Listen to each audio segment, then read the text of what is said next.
Halo, jumpa lagi di Total Politik. Nah, kita sudah beberapa lama ini nggak wawancara tokoh-tokoh penting. Nah, hari ini kita sudah kedatangan satu tokoh juga yang belakangan sempat diperbincangkan di berbagai macam media, terutama di media sosial juga. Dan hari ini sudah kedatangan Urang Tuambo, Bapak Hasril Caniago, Pak.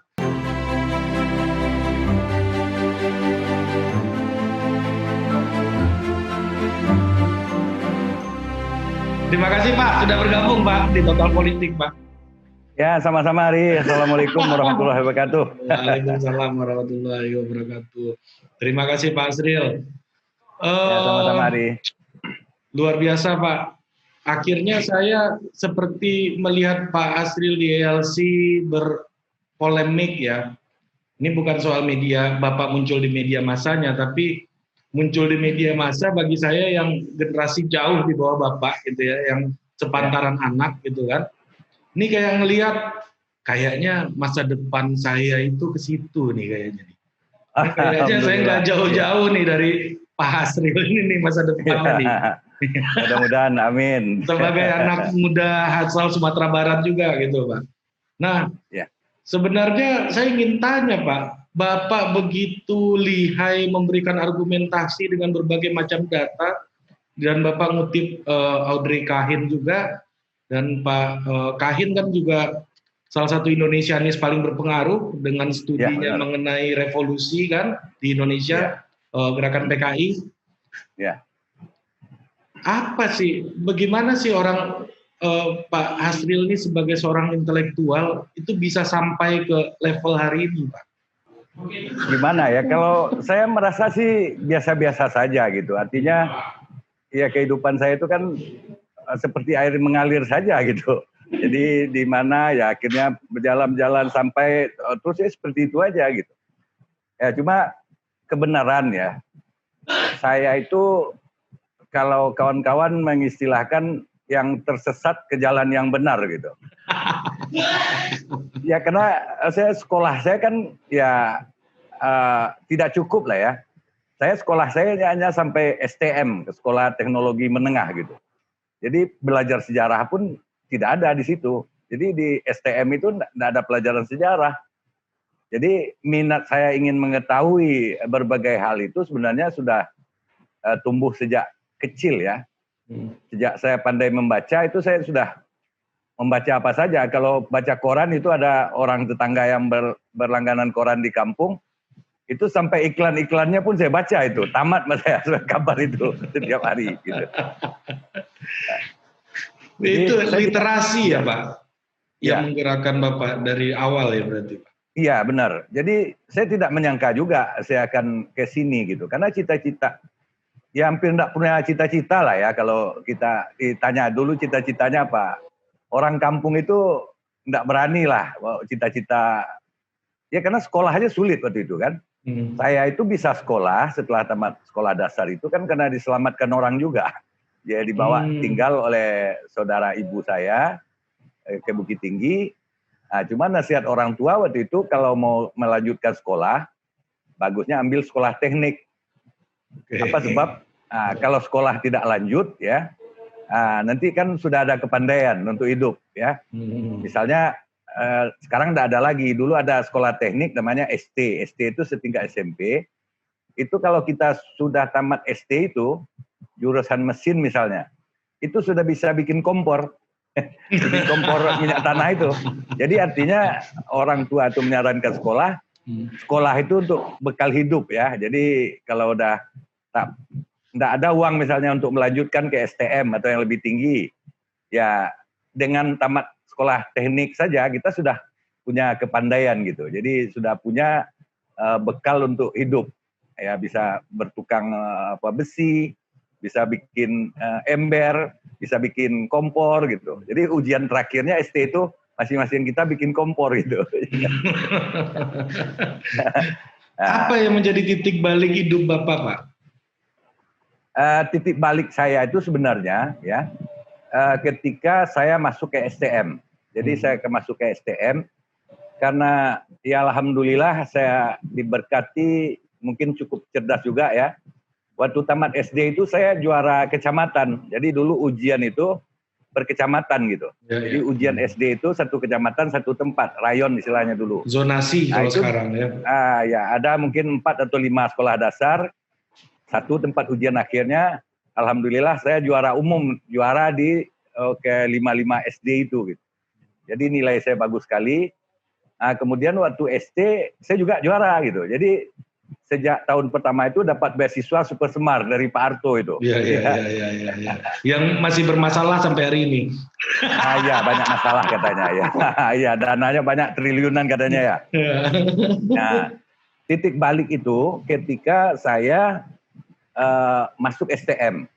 Masuk STM tahun 79, karena tahun 78 itu diperpanjang tahun ajaran menjadi pertengahan 79. Jadi tidak ada orang tamat 78 itu.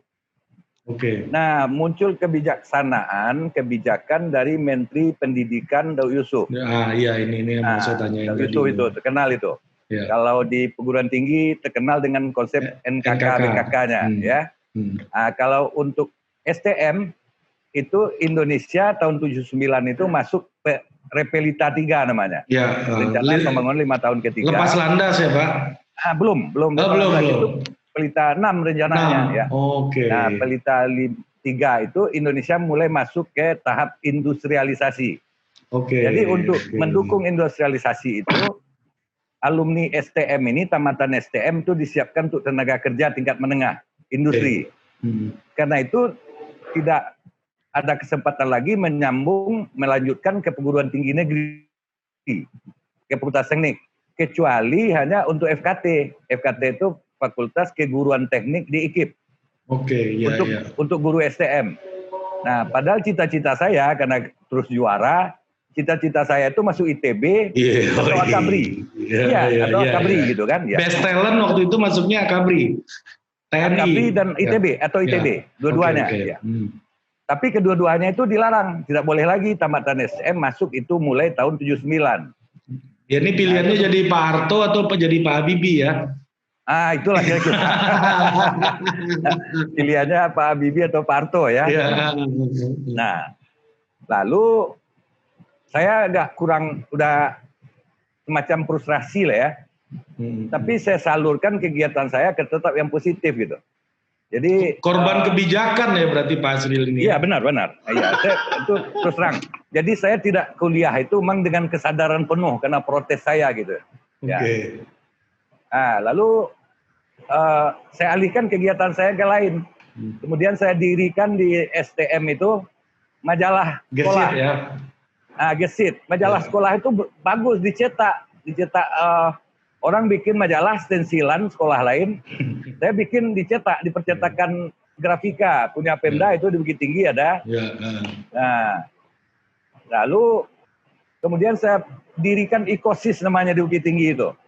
Ikatan Keluarga OSIS. Jadi OSIS-OSIS sekota Bukit Tinggi itu supaya juga jangan sering tawuran. Ini anak STM ini kan terkenal nih tawuran. Iya. Nah, ketika dikumpulkan kunci roda semua itu Pak isinya Pak. Iya.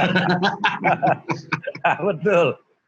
Nah, saya gagas itu, tanya wali kota gimana nih supaya anak-anak SMA ini kompak. Kita satukan OSIS ini Pak. Jadi kita jadikan Ikatan Keluarga OSIS Bukit Tinggi. Wah itu kan belum ada dilakukan kan. Di Bogor sudah Pak, saya bilang. Saya baca berita di Bogor dibentuk itu karena masalah tawuran itu juga. Akhirnya saya diangkat jadi ketua IKOSIS ya Bukit Tinggi. Visioner banget ya Pak Asril ya. Iya. Jadi habis itu saya juga karena saya ketua IKOSIS Bukit Tinggi diajaklah untuk jadi pengurus KNPI. Oke. Nah, salah satu yang saya angkatan dengan saya waktu itu termasuk Pak Djormansyah Johan. Ya. Oh ya, oke. Koki otonomi kan. Oh ya, the father of decentralization. Benar. Jadi di buku Pak Jo itu saya ada ditulis itu. Disebut sama saya itu. Pak Jo SMA mana dulu Pak? Oh Pak Jo itu sudah asisten dosen di PDN. Oh udah waktu itu. Oh iya. Oke. Ya Pak Jo itu 8 tahun di atas saya. Oke, oke, oke, oke, oke. Nah, Iya, iya. beliau sudah asisten dosen di APDN, wakil ketua KNPI. Nah, saya diajak ikut KMPI. Kemudian kita di KMPI itu, pengurus KMPI itu kebanyakan anak-anak APDN, kemudian Sekolah Tinggi Hukum Muhammadiyah, sekarang Fakultas Hukum Muhammadiyah di Bukit Tinggi.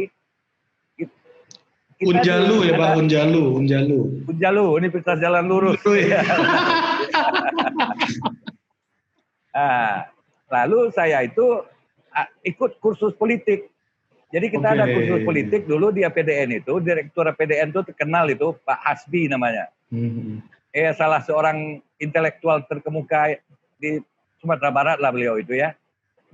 Direktur APDN, kemudian juga itu kader PSI itu, partainya Sosialis Indonesia-nya Tahrir.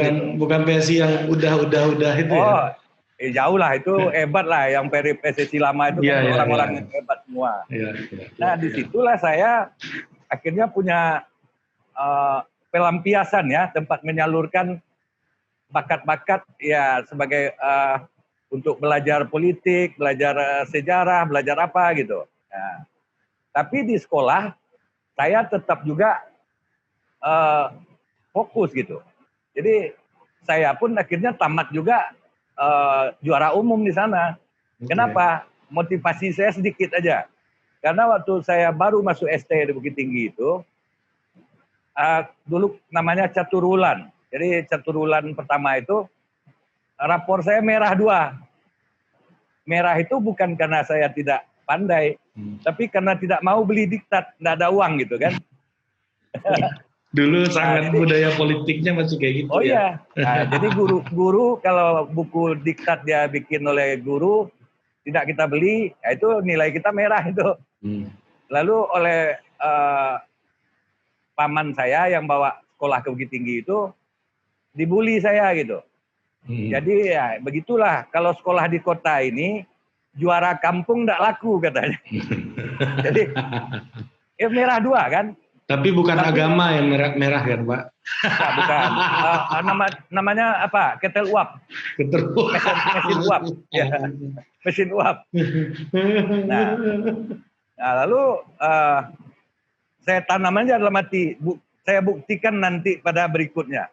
Setelah itu saya juara terus gitu kan. Jadi saya jadi juara itu tamat STM karena hanya ingin membuktikan tekad saya itu. Saya bisa jadi yang terbaik. Itu aja sebenarnya motivasinya. Karena itu saya dapat mahasiswa undangan, dulu namanya PMDK, belakangan dulu namanya mahasiswa undangan, ya kan? Nah, saya dapat di UMP, di IKIP seperti itu. Tapi karena saya rasanya tidak punya bakat jadi guru, ya dan cita-cita saya yang mau ITB dan Akabri itu udah terhempas akibat kebijaksanaan Daud Yusuf, saya sumpah tidak akan kuliah gitu aja. Nah, terus masuklah ke komunitas intelektual berarti yang menumbuhkan curiosity dan intelektualitas Bapak itu gimana? Ya mungkin secara tidak sengaja ya. Karena waktu itu KNPI di Bukit Tinggi itu juga bikin koran. Suara Pemuda namanya, pemimpin redaksinya Pak Jo itu. Jo, ya kan? Ya. Nah, saya menulis di situ. Nah, jadi ada mulai pikiran-pikiran yang saya curahkan di situ gitu. Nah, kemudian ketika saya masih STM, saya ikut lomba pidato Hari Sumpah Pemuda tahun 81. Saya baru kelas 2 STM. Peserta yang lain tuh anak-anak IAIN, Akabah. Saya bisa juara 1. Bayangin itu. Ya. Lomba pidato ya. Emang mengalahkan. Ya kalau Bapak masuk kampus kayaknya ilmunya nggak keluar itu Pak semua. Iya, mungkin. Jadi ya barangkali itu. Nah, Bapak kan sempat jadi wartawan di Singgala dan terus menjadi pimpinan Mimbar Minang juga. Ya. Kemudian pernah meliput perang ke Bosnia ya Pak? Ya benar. Nah itu gimana Pak prosesnya masuk ke dunia itu Pak? Saya itu jadi habis saya tamat ya, saya pikir mau jadi apa saya ini.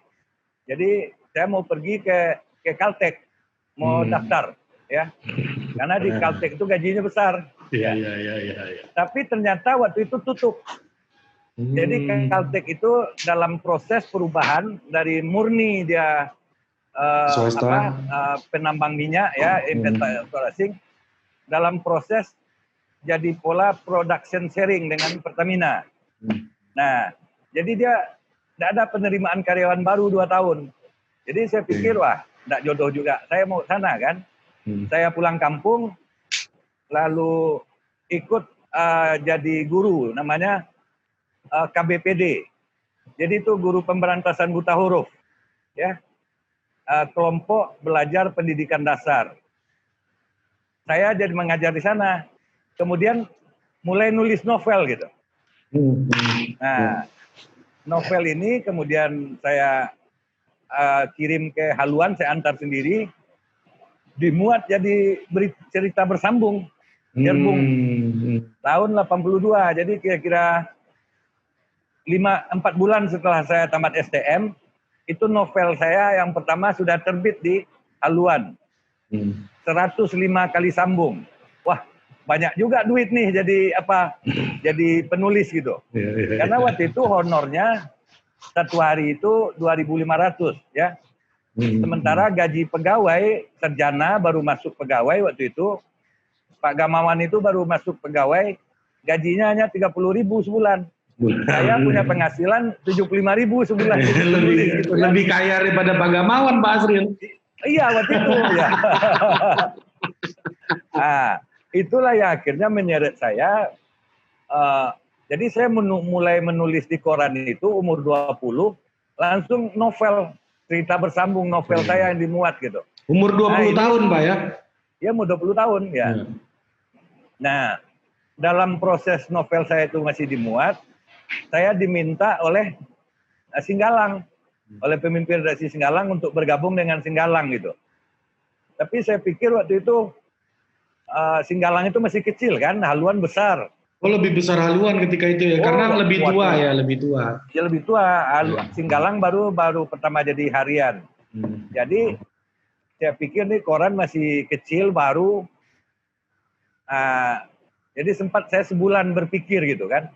Karena saya melihat wartawan ini waktu itu belum jadi profesi lah ya. Betul. Dalam pengertian banyak orang hidup hanya sebagai freelance, hanya dapat honor saja gitu. Saya lihat-lihat honor berita itu kecil. Saya pikir tukar lah ya. Berita itu waktu itu honornya hanya Rp500 satu berita. Foto juga Rp500 gitu kan. Ya, lebih gede nulis novel, Pak. Iya. Tapi ketika saya didesak terus di Singgalang itu beberapa kali ditanya, akhirnya disuruh datang ke Padang. Saya ketemu, saya tanya, ini ada gajinya dan enggak? Karena saya tahu wartawan lain itu hanya honor berita saja gitu kan. Oh iyalah, Anda kan langsung diangkat jadi karyawan katanya. Berapa gaji saya? Nah, dia tanya, untuk reporter itu dan koresponden di daerah itu berapa yang paling tinggi? Ditanya ke pimpinan perusahaan kan. 48.000 Pak katanya. Itu kan udah lebih besar daripada pegawai tamat sarjana kan. Ya, daripada Pak Gamawan. Oh iya, kasih dia gaji yang paling tinggi untuk reporter yang paling tinggi, paling senior. Boleh saya terima gitu kan. Padahal saya paling junior gitu kan. Masih 20 tahunan ya Pak. Iya, karena dia terkesan dengan tulisan-tulisan saya gitu kan. Jadi saya itu mulai dari sastra gitu ya. Jadi memang berbeda juga cara penulisan orang yang langsung belajar berita gitu. Nah, saya mulai itu dari menulis novel kan. Nah, itu loncatan Bapak sampai ke Bosnia itu gimana ceritanya, Pak? Jadi begini, itu kan Bosnia tuh belum dikenal orang itu, ya kan? Tahun 92 itu tiba-tiba ada berita, berita Bosnia itu pertama sekali merebak di Indonesia karena ada wartawan terbit di Jakarta yang hilang 3 minggu di sana. Betul. Nah, namanya Lukman Hakim Gayo. Lukman Hakim Gayo ini adik dari Iwan Gayo yang nulis buku pintar. Pernah baca buku pintar ya? Iya. Nah, itu Iwan Gayo orang Aceh, adiknya Lukman. kerja di terbit, dia ke Bosnia, tahu-tahu dia hilang. Jadi berita di seluruh Indonesia, baru orang tahu ada perang di Bosnia itu. Karena Bosnia itu kan selama ini tidak pernah dikenal di Indonesia. Balkan kan itu kan ya? Balkan, ya Balkan. Ya, perang Balkan. Nah, lalu saya mulai tertarik dengan berita-berita Bosnia ini. Kok ada di jantung Eropa itu ada satu negara bagian waktu dia di Yugoslavia ya. Ya. Mayoritas Islam gitu. Ini menarik ini. Barulah mulai di Indonesia terbuka gitu. Lalu di Indonesia ini Muhammadiyah mengumpulkan dana sumbangan, Dewan Dakwah Islamiyah masih hidup Pak Nasir waktu itu mengumpulkan sumbangan. Lalu orang cari jalan gimana bisa meliput ke Bosnia wartawan-wartawan ini. Lalu Dewan Dakwah mau mengantarkan sumbangan, itu banyak sekali waktu itu. Udah jutaan dolar lah ya, terkumpul. Lalu memberitahu surat kabar di Indonesia kalau yang berminat mengikut sertakan wartawannya bisa ikut rombongan, tapi bayar sendiri kan begitu. Nah, saya langsung mendaftar. Waktu itu saya sudah redaktur pelaksana, saya sudah semacam pemimpin redaksi ya. Umur baru ya 30 tahun lah, tapi saya udah di puncak karir lah di Singgalang waktu itu ya untuk profesional. Saya mendaftar. Ada mendaftar 7 orang, ada Jawa Pos, ada ini beberapa koran. Tapi melihat perkembangan Bosnia sedemikian rupa, yang 6 lagi mundur. Nggak jadi ikut. Akhirnya saya aja yang ikut wartawan gitu kan. Nah, tambah 2 orang dari Dewan Dakwah. Nah, jadi sebelum berangkat tuh Pak Nasir sudah sakit. Ya, sakit waktu itu.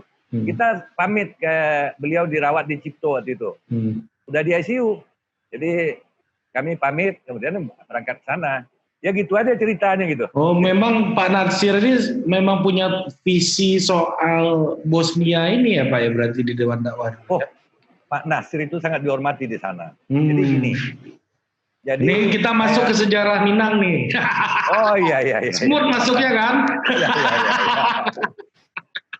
Jadi presiden pertama Bosnia itu namanya kan Alija Izetbegovic. Dia tamatan Sudan. Ya. Ya, tamatan Sudan. Kemudian yang saya pertama temui di Austria, saya masuk dari Wina mau ke Zagreb ke Bosnia itu. Ada perwakilannya, teman sama kuliahnya di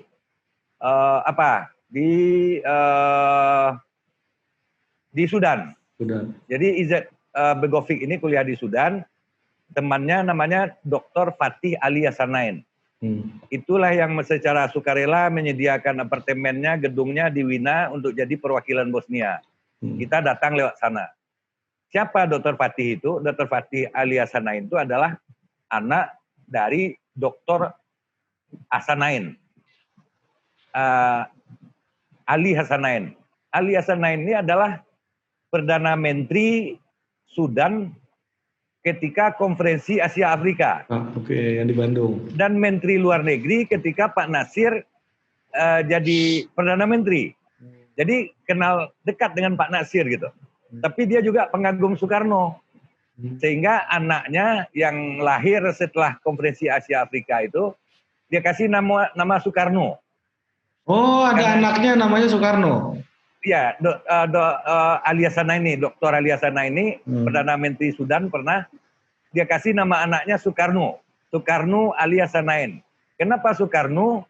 Karena dalam bahasa Arab kan tidak ada huruf O. Ya, jadi bukan Soekarno, Soekarno. Nah, jadi Ali Hassanain ini waktu itu kan Pak Nasir masih dicekal kan? Kena kasus apa?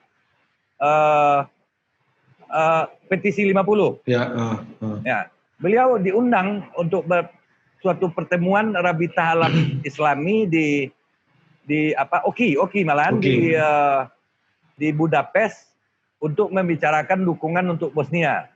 Tapi Pak Nasir ini tidak diizinkan berangkat kan karena beliau dicekal kan. Ya, sejak petisi 50 itu. Nah, akhirnya dia tanya, gimana our teacher, dia bilang kan guru kita Pak Nasir. Diceritakanlah oleh teman ini, Masni Muhammad Yunus namanya, dari Dewan Dakwah itu. Pak Nasir sedang sakit.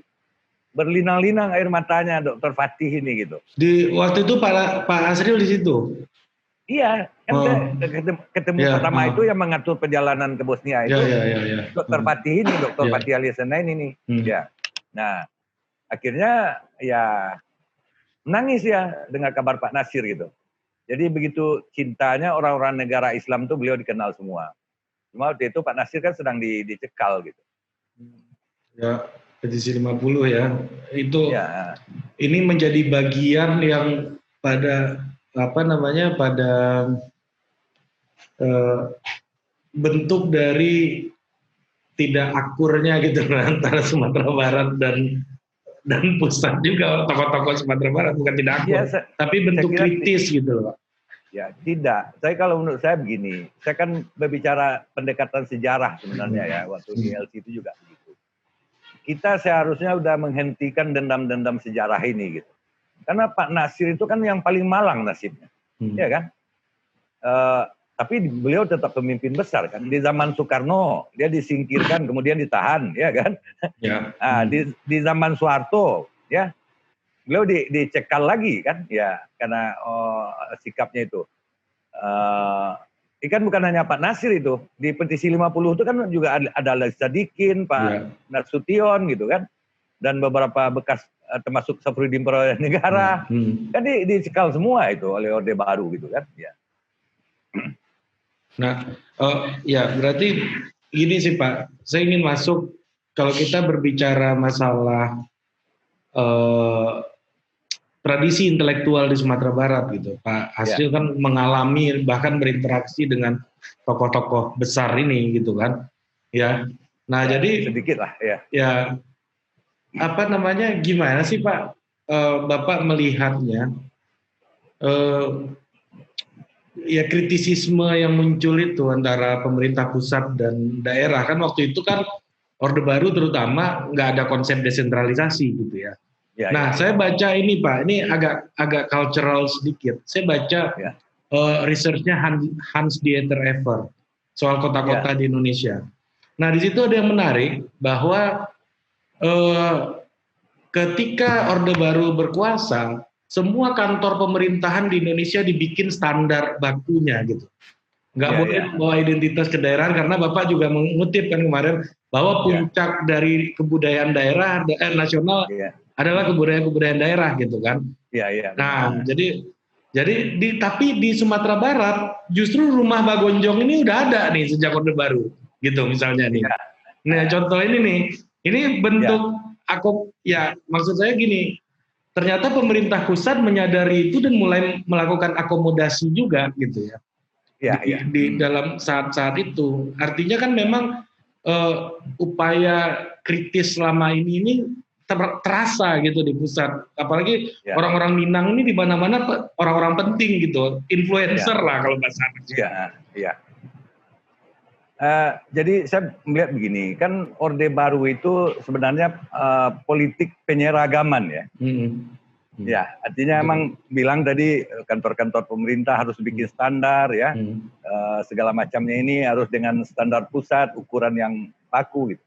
Nah kan memang itu cirinya Orde Baru, artinya penyeragaman gitu kan. Jadi budaya itu pun mau diseragamkan. Nah, menurut saya mungkin di satu hal pertimbangannya mungkin ya benar gitu kalau dari perspektif penguasa Orde Baru. Karena pengalaman selama demokrasi terpimpin ya 50-an sampai 65 itu kan karena kita terlalu liberal gitu ya. Kan boleh dikatakan liberal itu demokrasinya. Sehingga tidak ada stabilitas politik gitu. Nah, sementara Orde Baru itu kan konsepnya yang pertama itu kan stabilitas. Sebenarnya sekarang pun kita sebenarnya mengejar itu. Untuk bisa membangun kan harus ada stabilitas. Tapi stabilitas itu tentu harus kita lihat dari berbagai perspektif gitu kan. Ya. Nah dalam pengertian Orde Baru stabilitas itu semuanya harus seragam. Pancasila pun harus seragam pemahamannya gitu kan. Didikalah cuman tidak ada yang salah, bisa boleh saja. Tapi bukankah ini juga pengingkaran terhadap kebinekaan kita gitu, yang sudah kita akui sejak awal merdeka ini kita bangsa yang paling majemuk. Tidak ada di dunia ini bangsa yang kemajemukannya, pluralitasnya yang menyamai Indonesia ini. Amerika itu juga bangsa yang plural ya. Tapi kan hanya beberapa unsur saja. Misalnya antara Anglo-Saxon, kemudian yang Eropa lainnya, Yahudi, Negro, dan Indian. Kan itu aja. Kalau kita ini kan ratusan. Di Papua itu aja ada ratusan suku-suku kecil gitu. Enggak, tapi Sumatera Barat waktu itu dapat diberikan kesempatan untuk bikin gonjong, Pak. Waktu itu. Jadi begini, jadi itu di masa transisi itu sebenarnya, sebelum Orde Baru. Jadi kan begini, sebenarnya para pendiri bangsa ini tetap menyadari, kalau saya perhatikan ya dari praktek-praktek itu, bahwa Minangkabau itu adalah salah satu penyumbang penting berdirinya negara Republik Indonesia ini, NKRI ini. Karena itu PRRI itu sendiri pun sebenarnya dikoreksi oleh penguasa sesudahnya, yaitu mulai Kabinet Juanda ya. Artinya diberikan tempat lah untuk berkreasi sendiri asal hubungan dengan pusat itu pulih gitu kan. Ya. Jadi tidak betul-betul dipukul lah orang Minang ini kalau kita lihat dari perlakuan berbeda dengan tokoh-tokohnya. Jadi tokoh-tokoh politiknya itu dipenjarakan semua kan, yang terlibat PRRI itu. Sampai baru zaman Orde Baru dibebaskan. Pak Nasir, Safruddin Pranegara, Burhanuddin Rahab, Muhammad Rum, Yunan Nasution, kemudian Hamka juga menyusul kan. Nah, yang pendukung itu kan semua tapi perlakuan terhadap daerah itu sudah baik sebenarnya. Jadi Bagonjong itu mulai dibangun oleh Kharudin Datuk Orang Kebasa, gubernur yang diangkat di masa PRRI itu. Jadi, nah dialah yang membangun kantor gubernur itu dengan konsep Bagonjong. Pikirannya itu datang dari salah seorang pemikir politiknya, penasihat politiknya namanya Miral Manan. Itu orang PSI dia sebenarnya, kader PSI dulu. Ya, orang PSI ini hebat-hebat ini, intelektual semua. Jadi dia dapat anggaran. Iya, anggaran dari Soekarno, masih dari Soekarno itu tahun 63 itu untuk membangun kantor gubernur itu. Nah, jadi dia bikinlah, minta arsitek namanya Insinyur Asri, itu tamatan ITB, terakhir dia di pendiri Fakultas Teknik Bung Hatta, rancangkan satu kantor berlantai 4 untuk kantor gubernur. Lalu dia bilang sama Pak Miral Manan ini, saya masih ketemu, saya wawancarai Pak Miral itu waktu bikin buku Sejarah Sumatera Barat 1945-95. Jadi komentar Pak Miral ini kan mirip Dangau ini katanya, pondok, iya kan? Jadi gimana pendapat Miral? Ya ada dong, identitas Minangkabau. Kita kasih saja Gonjong. Jadi, itulah idenya. Jadi Pak Kharudin juga langsung perintahkan kepada arsitek perencanaannya dikasih Gonjong.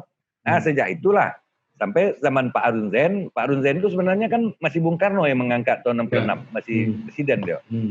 Mulai diakomodir kembali, artinya berbaik-baiklah pemerintah ini untuk Sumatera Barat itu sebenarnya tidak punya masalah lah rakyatnya gitu. Nah, cuma tokoh-tokoh politiknya kan sudah terlanjur di stigma kan sebagai pemberontak semua gitu kan. Terlanjur disakiti. Nah ya. Malah zaman Pak Harto ya, kalau masih ingat, Pak Harto itu kenapa orang milih Golkar kan? Akhirnya orang bertanya kan. Malah setelah reformasi 2 kali pemilu Golkar itu masih menang di Sumatera Barat. Nah, saya kebetulan waktu pemilu 99 itu saya dipakai sebagai narasumber lah oleh 2 lembaga intelijen, Direktorat Intel Polda dan Kasih Intel Korem untuk membuat kirka ya. Cuman diskusi, dibayar saya. Artinya mereka saya ajak diskusi bagaimana perkiraan politik Sumatera Barat pemilu 99 gitu. Kan orang katakan Golkarnya sudah mau runtuh, ya kan? Dan PDI akan menang. Memang PDI di Indonesia pasti akan menang, dia bilang kan. Karena Jawa. Tapi di Sumatera Barat 5 besar pun tak akan masuk. Jadi melihat statement saya ini, Komandan Korem, Kapolda tertarik ingin diskusi terus. Akhirnya saya diangkat jadi penasehat di sana untuk jadi narasumber, dan honornya besar juga itu. Iya kan? Pak Azril ini intel ternyata. Nah, bukan. Saya memasuk intel gitu, membekali intel, membekali intelijen. Ya. Jadi ya. Jadi kenapa Golkar Anda bilang bisa tetap menang di sini? Coba lihat. Di Sumatera Barat ini Golkar ini tidak pernah menyakiti rakyat Sumatera Barat. Malah Golkar itu sangat memberikan dukungan terhadap kemajuan Sumatera Barat gitu. Nah, sehingga dalam satu pidatonya Pak Harto waktu peresmian Festival Istiqlal namanya, mengutip pepatah Sumatera Barat, ada gium adatnya Sumatera Barat. Adat bersandi sara, sara bersandi kitabullah. Itu tahun 91. Cari itu dokumentasinya, ada tuh. Itu pidato Pak Harto, bayangkan itu. Ya. Ada gium adat Minangkabau dijadikan pidato presiden dalam peresmian Festival Istiqlal. Waktu itu Pak Harto kan sudah dekat sekali dengan kaum Islam gitu ya. Sebelum-sebelumnya kan agak di bawah Beni Murdani dan Ali Mutopo kan agak berjarak gitu. Udah jadi HM waktu itu Pak ya. Ya. Jadi HM Soeharto. Sudah ya. Ya. Jadi ini Pak, satu lagi Pak. Ini kalau ngomong sama Pak Azril nggak lengkap kalau nggak kita omongin isu kekinian, terutama soal polemik sama Arteria Dahlan kemarin, yang orang salah sangka kan. Kalau saya kan orang Bukit Tinggi bisa aja saya bilang, oh mama saya itu Pak Azril. Nah gitu kan bisa aja saya bilang gitu kan. Nah, apalagi kalau saya sukunya sama Pak Azril. Iya benar. Nah, saya Melayu ini sukunya. Iya. Pak Azril dan Yago gitu kan. Nah, bisa dicari. Melayu ya? Ya, saya Melayu, Pak. Bako saya itu bapak saya Melayu. Nah, itu kan. Makanya saya bilang, ini bapak saya kan. Benar saya panggil Pak nih. Ya kan? Iya. Udah benar saya panggil Pak. Nah, itu di salah satu Pak. Gimana, Pak? Iya dengan Atria itu itu kan ya saya tidak tahu, hanya orang aja yang kemudian men-spin ya Pak. Betul. Ya itu kan biasanya karena dia orang meninjau ya udah. Ya ini kakeknya nih gitu kan. Orang meninjau kan. Dan kita itu kan biasa itu Pak. Nah, dia kan tidak protes juga kan. Tapi saya kan jadi gawatnya di media sosial, ternyata waktu ALC itu masih berlangsung terbongkar atau tokoh Pesumar bongkar, kan sepertinya saya membongkar itu gitu kan. Padahal itu kan panggilan biasa aja kan itu. Kan tema saya bicara sebenarnya tentang demokrasi, perbedaan pendapat di Minangkabau ya. Jadi dalam satu kaum, satu keluarga saja, satu rumah gadang, itu biasa orang berbeda aliran politik gitu kan. Jadi jangankan beda pendapat. Beda pendapat tuh sehari-hari, tiap hari di warung-warung, di Lapau, di Minangkabau tuh orang bertengkar itu, berbeda pendapat, diskusi kan, berdebat. Waktu itu ada kawan yang nanya soal Pak Azril, saya bilang kayak gini, orang Minang bro, kita udah bikin bagus-bagus banget, kita keluarin, nggak mungkin langsung dipuji. Iya benar itu. Karakternya orang Minang kayak begitu. Iya, karena orang Minang itu enggak penjilat seperti kata Effendi Ghazali gitu kan. Memuji itu betul-betul diperhitungkan betul baru keluar pujiannya gitu ya. Panjang birokrasinya itu. Nah tapi saya nggak akan membahas itu Pak. Maksudnya gini, ini soal PKI di Sumatera Barat ini di kampungnya Pak Azril kan. Tan Malaka kan dari dekat-dekat situ tuh, ya kan? Tan Malaka dari Bekumbu itu. Bekumbu, ya kan? Pasti Bekumbu kan? Iya. Iya kan, kampung. Ya. Dekat paraknya Pak Azril. Iya. Iya kan? Iya. Nah maksud saya ini kan tokoh ideolog pentingnya komunisme dunia bahkan ya. Tan Malaka kan nggak hanya Indonesia, tapi dunia sama Bolshevik dia pernah berdebat gitu kan. Dan levelnya udah Komintern gitu ya. Levelnya Tan Malaka. Nah, maksud saya gini Pak, dengan adanya track record tokoh yang seperti ini, ya ketokohan yang begitu kuat, at least hari ini ya, dulu mungkin Tan Malaka nggak sekuat Pak Natsir mungkin gitu ya, atau tidak seperti Buya Hamka di tengah masyarakat gitu ya. Dengan ketokohan seperti itu, apa yang membuat sentimen tidak dalam tanda kutip anti PKI itu masih kuat di Sumatera Barat gitu, Pak. Iya, jadi berbeda ya kalau kita lihat sejarah PKI pertama itu di Sumatera Barat itu. Orang Minang tidak ada masalah dengan itu pada awalnya, ya. Nah, karena pendiri PKI di Sumatera Barat itu kan Haji Datuk Betua, Haji Ahmad Khatib Datuk Betua. Dia kalau Haji Misbah itu di Solo, itu kan Serikat Rakyat, Serikat Islam Merah kan, SI Merah kan. Ya. Dalam tesisnya hanya menggabungkan Marxisme dan Islam. Kan gitu. Haji Datuk Kedua ini malah menggabungkan ketiga-tiganya. Marxisme, Islam, adat Minang. Itu badannya kan. Jadi dengan cara itu dia Marxnya pakai Sarawak Galembong ya Pak? Ada. Dia Sarawak Galembong. Tanpa kopi haji. Jadi dalam masuknya PKI itu dengan citranya seperti itulah kan. Pakai jubah mungkin ya. Iya, pakai jubah tapi komunis. Ya. Tapi komunis. Iya, gitu kan? Dalamnya kaosnya Palu Arit tapi. Sininya Palu Arit gitu.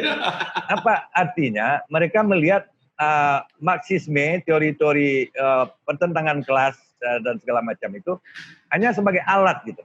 Alat untuk melawan kolonial. Ya kan? Melawan penjajahan. Karena itu tidak ada masalah waktu itu. Ya kan? Nah, jadi masalah itu tahun 50-an itu kan karena PKI itu sudah memusuhi umat Islam. Kemudian dia sudah mengatakan bahwa agama itu udah sama dengan pendapat Stalin, Karl Marx sendiri, agama itu candu katanya. The opium of life. Jadi sudah menyimpang dari Islam. Jadi kenapa Tan Malaka keluar dari Komunis Internasional, Komintern? Itu kan karena perbedaan pendapat dengan Stalin waktu Kongres Komintern. Soal Pan-Islamism. Ya. Tan Malaka mengatakan kalau memang kita ingin memerdekakan, melepaskan negara-negara di dunia ini dari penjajahan, maka kita harus membangun aliansi dengan Pan-Islamisme. Karena sebagian besar negara-negara terjajah itu adalah negara-negara yang mayoritas umat Islam. Tapi Stalin kan tidak setuju.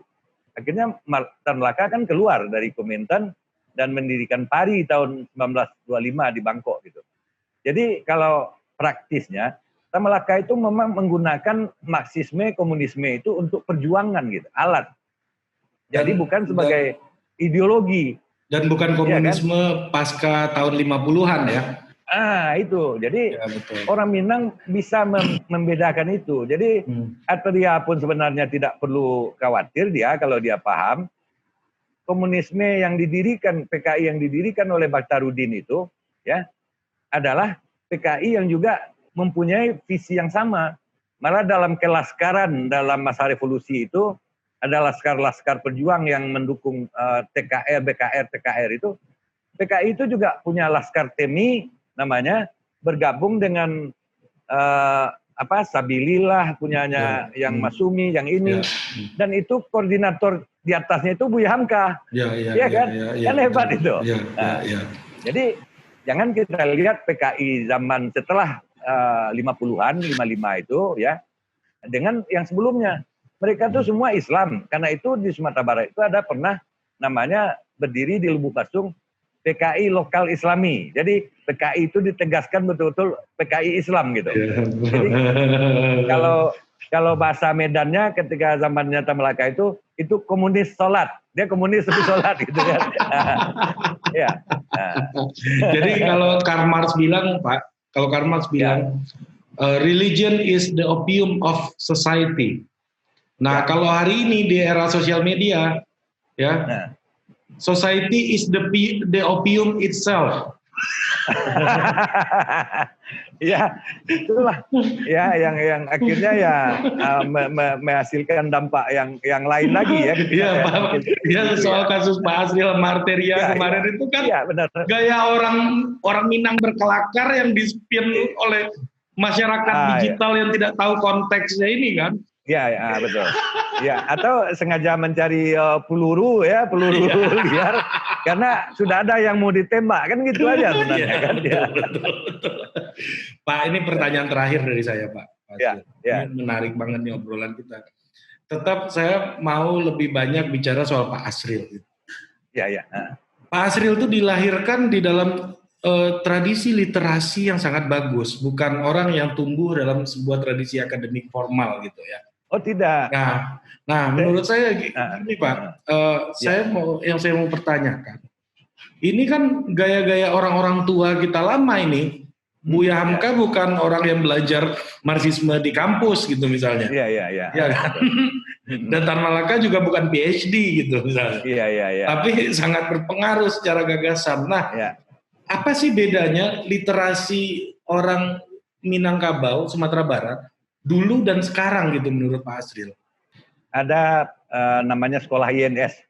Ya, konsep pendidikan Muhammad Syafi'i. Ya. Jadi beliau dikenal dengan konsep triple H, 3H, ya. Bahwa pendidikan itu harus memaksimalkan 3 aspek penting dari manusia. Yang pertama head, kepala. Yang kedua heart, hati, rasa. Yang ketiga hand, fisik, ya.